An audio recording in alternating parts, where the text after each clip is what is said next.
जी हाँ दोस्तों, आज के इस वीडियो के माध्यम से हम बात करेंगे एमपी टास्क प्रोफाइल अपडेट के बारे में कि एमपी टास्क की जो प्रोफाइल होती है उसको कैसे अपडेट करना है। जैसे कि हमारा आय प्रमाण पत्र हो गया, जाति प्रमाण पत्र हो गया, मूल निवासी प्रमाण पत्र हो गया, जन्म तिथि हो गई, हमारी समग्र आईडी हो गई, या हमारे मोबाइल नंबर हो गया, या हमारा नाम हो गया, पता हो गया, एड्रेस हो गया। ये सारी चीज़ों को हमें चेंज करना होता है बाद में। हम कैसे चेंज करें, हम अपनी प्रोफाइल को अपडेट कैसे करेंगे, सारी इन्फॉर्मेशन को बताऊँगा आज के इस वीडियो के माध्यम से। अगर आपने ये वीडियो देख लिया तो गारंटी आपको और कोई भी वीडियो देखने की आवश्यकता नहीं पड़ेगी, क्योंकि मैं इस वीडियो में सारी इन्फॉर्मेशन मैं आपको बता दूंगा कि किस तरह से हमें एमपी टास्क की प्रोफाइल अपडेट करनी होती है। तो सबसे पहले हमें इसके ऑफिशियल वेबसाइट पर चलना होगा। आप सभी को पता होगा, सबसे हम पहले हम रजिस्ट्रेशन करते हैं, और रजिस्ट्रेशन करने के बाद में अगर हमसे कोई मिस्टेक हो जाती है तो हम उसे बाद में अपडेट भी कर सकते हैं, ठीक है। जैसे ही हमने रजिस्ट्रेशन कर लिया, रजिस्ट्रेशन करने के बाद हमें ऐसा लगा कि हमें कुछ अपडेट करना है, तो वो हम अपडेट कर पाएंगे। ये रजिस्ट्रेशन का वीडियो मैंने अब बना दिया है, अब हम अपडेट का वीडियो बना रहे हैं। तो सबसे पहले हमें इसकी ऑफिशियल वेबसाइट पर चलना है। इसके लिए सबसे पहले गूगल पर आना है, गूगल पर आकर सर्च करना है एमपी टास्क। फर्स्ट नंबर पर लिंक आ जाएगा, इस पर आपको क्लिक कर देना है। अब हमारे सामने कुछ इस तरह का इंटरफेस दिखाई देगा, ठीक है। हम इसकी ऑफिशियल वेबसाइट पर आ जाएंगे। इसका डायरेक्ट लिंक आपको डिस्क्रिप्शन बॉक्स में मिल जाएगा, ठीक है। आपको क्या करना है, आपको अपनी यूजर आईडी डालनी है, यानी कि आपके पास एक रजिस्ट्रेशन नंबर होगा जो पीआर से स्टार्ट होता है ज्यादातर, लेकिन आपके केस में कुछ भी हो सकता है। वो रजिस्ट्रेशन नंबर डाल देना, और जब आपने रजिस्ट्रेशन किया था उस टाइम पर आपने जो पासवर्ड क्रिएट किया था उस पासवर्ड को यहाँ पर डालना है, और कैप्चा कोड का जो आंसर दिख रहा है उसको यहाँ पर फिल कर देना है। और इसके बाद यहाँ से आपको लॉगिन कर देना है। जैसे आप लॉगिन करोगे आप इसके होम पेज पर आ जाओगे। तो लॉगिन के बाद कुछ इस तरह का इंटरफेस हमारे सामने आ जाएगा। जैसा कि यहाँ पर आप देख पा रहे हैं, यहाँ पर हमें एक इंफॉर्मेशन आएगी हमारे सामने, इसको इग्नोर कर देना है, क्लोज कर देना है यहाँ से, ठीक है। अब कुछ इस तरह का इंटरफेस दिखाई देगा, ठीक है। यहाँ पर डैशबोर्ड, माई प्रोफाइल, पीएमएस, और आपके केस में यहाँ पर और भी ऑप्शन दिख सकते हैं। उन ऑप्शन से हमें कोई मतलब नहीं है, हमें तो केवल एक ही ऑप्शन से मतलब है, जिसका नाम है माई प्रोफाइल, ठीक है। तो यहाँ पर जो माई प्रोफाइल का जो ऑप्शन दिख रहा है ना, यहाँ पर आपको क्लिक कर देना है, ठीक है। अब इसके बाद हमारे सामने इस तरह का इंटरफेस आ जाएगा। यहाँ पर हमें बहुत सारे ऑप्शंस दिखाई देंगे, जैसा कि देख पा रहे हैं। तो इन ऑप्शंस में से हम इन सभी चीज़ों को अपडेट कर सकते हैं, जैसे कि मैं आपको दिखाने की कोशिश कर रहा हूँ। सबसे पहले हम अपनी पर्सनल डिटेल को अपडेट कर सकते हैं, ठीक है। इसके बाद में कास्ट डिटेल, यानी कि हमारा जो जाति प्रमाण पत्र होता है उसको हम अपडेट कर पाएंगे। समग्र आईडी को अपडेट कर पाएंगे, इनकम डिटेल को, डोमिसाइल डिटेल को, ठीक है, और अपना पासवर्ड भी चेंज कर पाएंगे। तो ये सारी डिटेल है हम अपडेट कर सकते हैं, ठीक है। अब सबसे पहले हम अपनी प्रोफाइल अपडेट करने का जो पहला स्टेप करेंगे वो है हमारा पर्सनल डिटेल। अब हम दोस्तों यहाँ पर इन चीज़ों को अपडेट कर सकते हैं, जैसा कि यहाँ पर आप देख पा रहे हैं कि आधार के अनुसार विवरण, जो भी यहाँ पर विवरण होगा वो आधार के अनुसार होगा, यानी कि जो भी डिटेल आपकी आधार कार्ड पे होगी वही आपकी यहाँ पर आएगी। यहाँ पर जो नाम दिख रहे हैं ना, इन नामों को हम चेंज कर सकते हैं। तो चेंज करने के लिए हमें क्या करना पड़ेगा, यहाँ पर संशोधित करें पर क्लिक करना पड़ेगा, ठीक है। जैसे हम यहाँ पर संशोधित करें पर क्लिक करेंगे, हमारे सामने कुछ इस तरह का इंटरफेस आ जाएगा।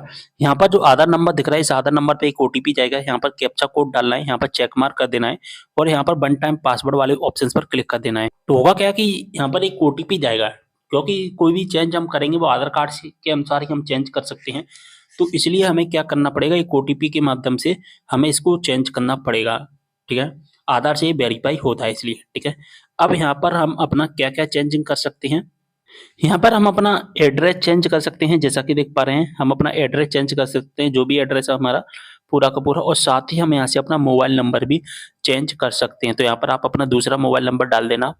साथ ही यहाँ पर आप अपनी वैवाहिक स्थिति भी चेंज कर सकते हैं, ठीक है। ये सारी डिटेल आप चेंज कर पाएंगे। यहाँ से हम दोस्तों अपना ईमेल एड्रेस भी चेंज कर सकते हैं, अपना रिलीजन चेंज कर सकते हैं। यहाँ पर तो नो रहने देना है अगर आप हैंडीकैप नहीं है तो। और ये सभी चीजें चेंज करने के बाद हमें सुरक्षित करें पर क्लिक कर देना है, ठीक है। अब दोस्तों हम जो सेकंड नंबर पे है वो कास्ट सर्टिफिकेट, यानी कि अपनी जाति प्रमाण पत्र की डिटेल अपडेट करेंगे, ठीक है। तो डिटेल अपडेट करने के लिए क्या करना होता है, यहाँ पर अपना जाति प्रमाण पत्र का नंबर डालना पड़ेगा। लेकिन यहाँ पर जो जाति प्रमाण पत्र का जो नंबर दिखाई देगा ना, उसको आप यहाँ से चेंज नहीं कर पाएंगे। अगर आप सोचो कि हम यहाँ पर क्या आप जाति विवरण अपडेट करना चाहते हैं, यहाँ पर क्लिक करके यहाँ पर संशोधित कर दें, तो यहाँ से भी चेंज नहीं होगा। चलिए बता देता हूँ। देखिए मैंने यहाँ पर चेक मार्क कर दिया और यहाँ से मैंने इसको किया और रिप्लेस हो गया, लेकिन यहाँ पर चेंज नहीं होगा। तो चेंज करने के लिए हमें क्या करना पड़ेगा, यहाँ पर एक ऑप्शन दिखाई देगा डीओबी अपडेट, ठीक है। अगर हमें अपना कास्ट सर्टिफिकेट को अपडेट करना है और अगर हमें अपनी समग्र डिटेल को अपडेट करना है, तो यहाँ पर अपडेट करने से पहले पहले हमें डीओबी अपडेट वाले ऑप्शन पर क्लिक करके डीओबी वाले ऑप्शंस पर अपडेट करना पड़ेगा अपना जाति प्रमाण पत्र का नंबर और अपना समग्र आईडी का नंबर। लेकिन यहाँ पर अगर समग्र आईडी चेंज करनी है तो समग्र आईडी का नंबर लिखना, अगर आपको जाति अपडेट करनी है तो जाति प्रमाण पत्र का नंबर अपडेट करना है, यानी कि जो भी अपडेट करना है उसी का नंबर अपडेट करना है हमें केवल। ऐसा नहीं है कि हम यहाँ पर सारे नंबर्स को चेंज कर दें, ठीक है। देखिए दोस्तों, मैं डीओबी अपडेट वाले ऑप्शन पर क्लिक करके अपना डीओबी अपडेट ऑप्शन ओपन कर लिया। और यहाँ पर एक बात ध्यान रखना, अगर आप अपनी जन्म तिथि को चेंज करना चाहते हैं तो जन्म तिथि को आप केवल एक बार ही चेंज कर सकते हैं, ठीक है। इस बात का आपको ध्यान रखना, ऐसा नहीं है कि आप बार बार अपनी जन्म तिथि को चेंज करें, ऐसा नहीं कर सकते। जो आधार कार्ड में है उसको एक बार सही करवा लेना, बार बार चेंज नहीं होगा। जन्म तिथि को चेंज करने का ऑप्शन केवल एक बार ही मिलता है, और चीजें हम बार बार चेंज कर सकते हैं, ठीक है। बात समझ में आ गई अच्छे से। चलिए, यहाँ पर अगर आप इन चीजों को चेंज करना चाहते हैं तो चेंज भी कर सकते हैं। और दोस्तों, यहाँ से अपना मोबाइल नंबर भी चेंज कर सकते हैं, जैसा कि देख पा रहे हैं मोबाइल नंबर, जैसा कि देख पा रहे हैं यहाँ पर प्रेजेंट में जो मोबाइल नंबर है वो यहाँ दिखाई देगा, और आपको जो मोबाइल नंबर चेंज करना है वो यहाँ पर आप चेंज कर पाएंगे। अब आपको क्या करना है, जो जाति प्रमाण पत्र का नंबर यहाँ से चेंज कर देना है, जो आपका जाति प्रमाण पत्र का नंबर है, और जो कब दिनांक, जो जारी दिनांक है उसको भी यहाँ से चेंज कर देना है। जैसे आप यहाँ से चेंज करेंगे, चेंज करने के बाद आपको क्या करना है, यहाँ से गेट डिटेल्स पर चेंज कर, जो ऑप्शंस पर ओके कर देना है और आपकी अपडेट हो जाएगी। अगर आपको समग्र आईडी भी अपडेट करना है तो यहाँ से समग्र आईडी वाले ऑप्शंस पर क्लिक करके अपनी समग्र आईडी को भी अपडेट कर सकते हैं। अगर आपको और कोई भी अपडेट नहीं करना है, यानी कि मेरे कहने का मतलब ये है कि आपको जो चीज अपडेट करनी है ना, केवल उसी चीज को आपको छेड़छाड़ी करनी है। ऐसा नहीं कि आप सारे ऑप्शंस के साथ में छेड़खानी करें, फिर प्रॉब्लम हो सकती है। तो जो ऑप्शंस आपको चेंज करना है उसी ऑप्शन के साथ में आप छेड़खानी करें, अन्यथा फिर समझ सकते हैं आपकी स्कॉलरशिप में प्रॉब्लम हो सकती है। अब हम क्या करेंगे, उसी ऑप्शंस पर आ जाएंगे, यहाँ पर कास्ट डिटेल वाले ऑप्शंस पर, ठीक है। और कास्ट डिटेल वाले अपडेट वाले ऑप्शंस पर क्लिक करके यहाँ से हम चेक मार्क कर देंगे, और यहाँ पर इसको अपडेट कर देंगे, और यहाँ पर चेक मार्क कर देंगे, और यहाँ से हम जो कि सेव कर देंगे इसको। तो हमारी जो डिटेल है वो सेव हो जाएगी, ठीक है। और इस रजिस्ट्रेशन नंबर से जो भी हमारा नेम होगा, या जो भी हमारी डिटेल होगी, या हमारा माता का नाम होगा या हमारे पिताजी का नाम होगा, वो यहाँ पर आ जाएगा, ठीक है। बात समझ में आ गई। अब हम देखेंगे समग्र आईडी वाला ऑप्शंस, कि समग्र आईडी कैसे चेंज करनी है। तो सबसे पहले तो डीओबी अपडेट वाले ऑप्शंस पर आना है, वहां से अपनी समग्र आईडी को अपडेट करना है। फिर इसके बाद सेकंड नंबर वाले ऑप्शंस पर आना है, यानी कि सॉरी थर्ड वाले ऑप्शंस पर, और इसके बाद यहाँ से चेक मार्क करना है। चेक मार्क करने के बाद यहाँ पर ओके कर देना है, और आपकी जो भी डिटेल होगी वो यहाँ पर आ जाएगी, ओके। जो कि कुछ इस तरह से होगा,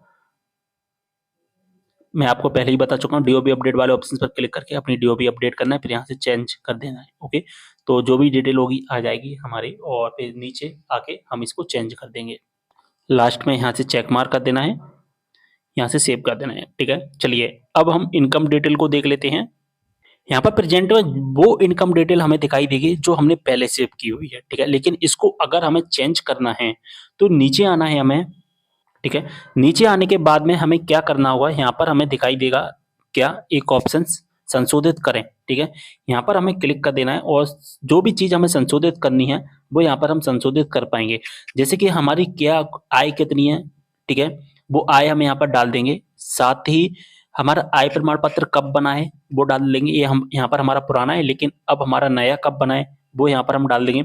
हमारी परिवर्तित आय कितनी हुई है वो हम डाल देंगे, और सबसे नीचे आकर हम इसको सेव कर देंगे, ठीक है। बात समझ में आ गई। यानी कि यहाँ पर हमें क्या बदलना है, एक तो हमारी आय बदलनी है, और एक हमें अपनी तारीख बदलनी है कि किस तारीख को हमारा जनरेट हुआ था आय प्रमाण पत्र, ठीक है। इसी तरह से हम क्या करेंगे, हम अपना डोमिसाइल सर्टिफिकेट को अपडेट करेंगे। यहाँ पर अभी जो डिटेल दिखाई दे रही है वो पुरानी दिखाई देगी। जैसे हम नीचे आएंगे, संशोधित करें पर क्लिक करेंगे, वहां से हम अपनी डिटेल है संशोधित कर पाएंगे, ठीक है। वैसे जो मूल निवासी प्रमाण पत्र होता है उसमें तो चेंज करने की कोई जरूरत पड़ती ही नहीं है, क्योंकि मूल निवासी तो भाई एक बार ही बनता है। लेकिन जो आय प्रमाण पत्र होता है वो हमारा 3 साल में डिस्क्वालीफाई हो जाता है, इसलिए हमें आय प्रमाण पत्र को अपडेट करना पड़ता है। लेकिन मूल निवासी तो एक ही रहता है, तो वही हमारा चलता है, ठीक है। अब यहाँ पर हम कोई भी चीज है ना, वो हार्ड कॉपी के रूप में या सॉफ्ट कॉपी के रूप में उसको अपलोड नहीं कर पाएंगे, केवल हमें टाइप करना होता है और अपडेट करना होता है। आप सोचे कि हम अपना आय प्रमाण पत्र स्कैन करके अपलोड करें, तो वो अपलोड नहीं होता है अब, ठीक है। बात समझ में आ गई। वो ऑनलाइन जैसे हम नंबर डालते हैं ना, तो वो सारा का सारा काम ऑनलाइन कर लेता है, ठीक है। अब जो अगला ऑप्शन आता है हमारा प्रोफाइल डिटेल का, यानी कि हमने जो भी चीज अपडेट की है अभी तक वो सारी की सारी प्रोफाइल अपडेट वाली पावती में हमें दिखाई दी जाएगी, यानी कि इस रिसिप्ट में हमें दिखाई दी जाएंगी। ठीक है, यहाँ पर आपकी जो डिटेल दिख रही है उसको चेक कर लेना एक बार, क्या सारी चीजें सही दिख रही हैं हमें। कभी कभी क्या होता है कुछ चीजें वो गलत हो जाती हैं, तो इसलिए यहाँ पर एक बार चेक कर लेना। चेक करने के बाद एक्सपर्ट पीडीएफ पर क्लिक करना और आप अपनी पीडीएफ को जनरेट कर लेना। इसके बाद यहाँ से हम अपना पासवर्ड भी बदल पाएंगे। ठीक है, यहाँ पर अपना पुराना पासवर्ड डालना है, यहाँ पर नया पासवर्ड डालना है यहाँ से और सेव कर देना है। यहाँ से हम अपना एनपीसीआई भी चेक कर पाएंगे। एनपीसीआई स्टेटस आप देख सकते हैं कि लास्ट अपडेट कब हुआ है और स्टेटस क्या है इसका। इसका मतलब एनपीसीआई का मतलब होता है कि हमारा पैसा अब रेगुलर आएगा और हमारी जो एक्टिव है यानी कि बैंक से डायरेक्ट हमारा अकाउंट लिंक हो चुका है और हमारा पैसा आ जाएगा, हमें कोई भी दिक्कत नहीं है। यानी कि आप अपनी एनपीसीआई भी चेक कर सकते हैं। अब आपको इसके होम पेज पर आ जाना, इस तरह का होम पेज आ जाएगा और सारी डिटेल है वो अपडेट कर दी हमने, अपना प्रिंट आउट भी निकाल लिया। तो इस तरह से सारी चीजें हमें करनी होती है। तो सारी चीज मैंने आपको बता दी, प्रिंट प्रोफाइल और जो इसको अपडेट है नाम डेट वगैरह सारी चीजें हम अपडेट कर सकते हैं। केवल डेट ऑफ बर्थ ही होती है वो हमारी केवल एक बार अपडेट होगी। बात समझ में आ गई? अगर आपको कोई भी डाउट आप कमेंट करना। मिलते हैं